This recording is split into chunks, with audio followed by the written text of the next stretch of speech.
శ్రీమాత్రే నమః. కుంభరాశి వారికి డిసెంబర్ 5, 6, 7, 8 తేదీల్లో ఒకేసారి 5 పెద్ద అదృష్టాలు రాబోతున్నాయండి. ఇకపై నక్కతోక తొక్కినట్లే అని చెప్పుకోవచ్చు. కానీ ఇద్దరి స్త్రీల కారణంగా జరిగేది తెలిస్తేనే నిజంగా మీరు షాక్ అవుతారు. వీరికంట ఈ వీడియో పడింది అంటే కనుక అదృష్టంగా భావించి మీకు జరిగే నష్టాలేంటి, ఆ స్త్రీలెవరు, మీకు కలిసొచ్చే అదృష్టాలేంటి, ఆ అదృష్టాలు ఎలా దక్కించుకోవాలి, దానికోసం మీరేం చేయాలి, ఇటువంటి పూర్తి వివరాలనేవి ఈ వీడియోలో మీకోసం క్లియర్గా వివరించటమైతే జరిగింది. కాబట్టి వీడియోని ఎక్కడా కూడా స్కిప్ చేయకుండా చివరి వరకు చూస్తేనే మీకు పూర్తి వివరాలనేవి తెలుస్తాయి. కేరళ భగవతి జ్యోతిష్యాలయం ప్రేమ, పెళ్లి సమస్యలు, భార్యాభర్తల గొడవలు, సంతానం, గృహ సమస్యలు, విద్య, ఉద్యోగం, వ్యాపారం, నరదృష్టి, నరఘోష సమస్యలు, సంభోగ వశీకరణ చేయబడును. స్త్రీ పురుష వశీకరణం ప్రత్యేకంగా 100% చేయబడును. మొదలగు ఎటువంటి సమస్యలకైనా గురువుగారిని సంప్రదించండి. 2 రోజుల్లోనే పరిష్కారం చూపబడను. పండిత్ రమణాచారి. Cell number 9113881062. ఇక ఆలస్యం చేయకుండా మనం వీరి గురించి అయితే చెప్పుకుందాం.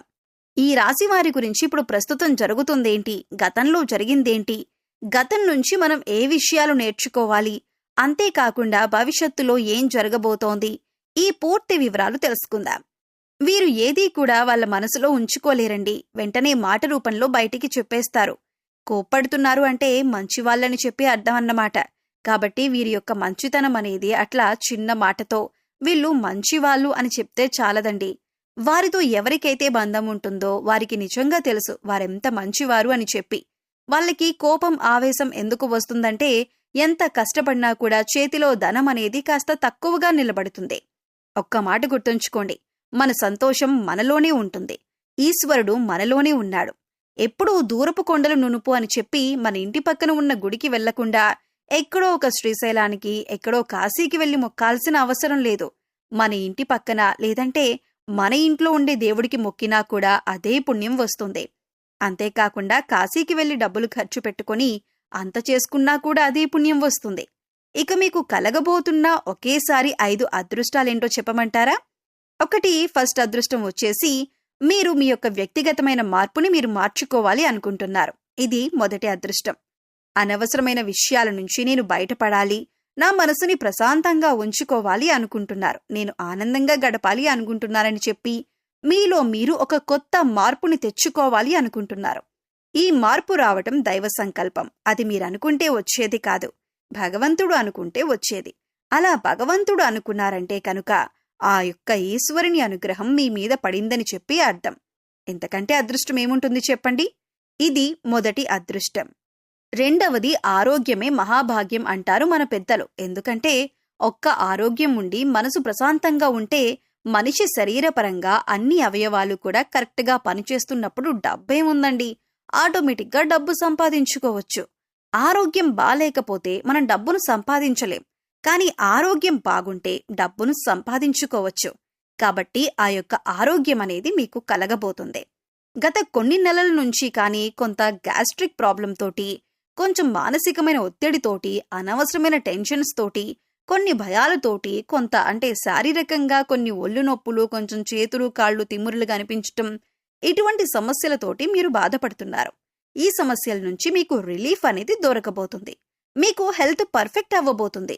సో మీరు హెల్దీ ఫుడ్ తీసుకోండి. ఆరోగ్యకరంగా కాయలు అంటే ఫ్రూట్స్, మంచిగా కూరగాయలు, మంచి జ్యూస్లు, మంచిగా ఇంట్లో వండిన ఆహార పదార్థాలు, వేడివేడిగా ఉన్న ఆహార పదార్థాలు, ఇటువంటివి తినండి. హ్యాపీగా మీకు సెట్ అయిపోతుందన్నమాట. ఇది రెండవ అదృష్టం. ఇక మూడవ అదృష్టం వచ్చేసి మీ యొక్క వృత్తి యందు మీరు లాభాలను చూడబోతున్నారు. ఇంతవరకు కూడా ₹1 పెట్టిన దగ్గర ₹1 మీకు లాభం వచ్చి ఉండొచ్చు. కానీ ఇక నుంచి ₹1 పెట్టిన దగ్గర ₹10 లాభం రాబోతుంది. ఆకస్మిక ధన లాభం రాబోతుంది. కానీ ఇక్కడ మీరు గుర్తుంచుకోవాల్సిన విషయం ఏంటి అంటే కనుక కష్టే ఫలి అన్న మాటను గుర్తుంచుకోండి. ఎంత కష్టపడతారో అంత కష్టానికి తగిన ప్రతిఫలం అనేది వస్తుంది. మీరు కష్టపడకుండా నేను కూర్చుంటే నాకు అనుకూలమైన టైం వచ్చింది కదా, నాకు వచ్చేస్తే డబ్బులు అని చెప్పి అనుకోవద్దు. కష్టపడితేనే మీకు ఆదాయం అనేది వస్తుంది. మీరు ఆశించిన దానికంటే రెట్టింపు వస్తుందన్న విషయాన్ని గుర్తుంచుకోండి. ఇక 4వ అదృష్టం ఏంటి అంటే కనుక మీరు మీ యొక్క జీవితంలో ఏదైతే సాధించాలి అని చెప్పి అనుకున్నారో, అంటే ఏ స్థాయి అయితే మీరు కోరుకున్నారో ఆ స్థాయి అనేది మీకు రాబోతున్నదన్నమాట. మీరు మీ యొక్క వృత్తి యందు నాకింత టార్గెట్ ఉంది, ఈ టార్గెట్ని నేను రీచ్ అవ్వాలి. ఇప్పుడు ప్రతి ఒక్కరూ కూడా బిజినెస్లో నేను ఇది రీచ్ అవ్వాలి అని చెప్పి పెట్టుకుంటారు. అలా ఆ టార్గెట్ని అయితే మీరు రీచ్ కాబోతున్నారన్నమాట. అంటే మనం ఎంత చేసినా కూడా మనం కోరుకునే స్పాట్ ఒకటి ఉంటుంది. ఆ కోరుకునే స్పాట్ని చేరుకుంటేనే మనిషి సంతోషంగా ఉండగలుగుతాడు. ఆ స్పాట్ అయితే మీరు చేరుకోగలుగుతున్నారు. ఇది 4వ అదృష్టం. ఇది డెఫినెట్గా కలుగుతుంది.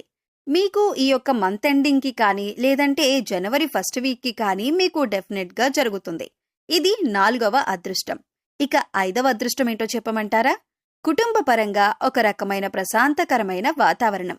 ఇప్పటి వరకు కుటుంబంలో కొన్ని డిస్టర్బెన్స్, ఒకరినొకరు అర్థం చేసుకోకపోవటం, ఒకరి మధ్య ఒకరు గొడవలు, ఒకరికి కోపం వస్తే మరొకరు రెచ్చిపోవటం, ఒకరు రెచ్చగొడితే ఇంకొకరు బాగా ఆవేశంతో ఊగిపోవటం, గొడవలు, చికాకులు, ఇబ్బందులు, సమస్యలు.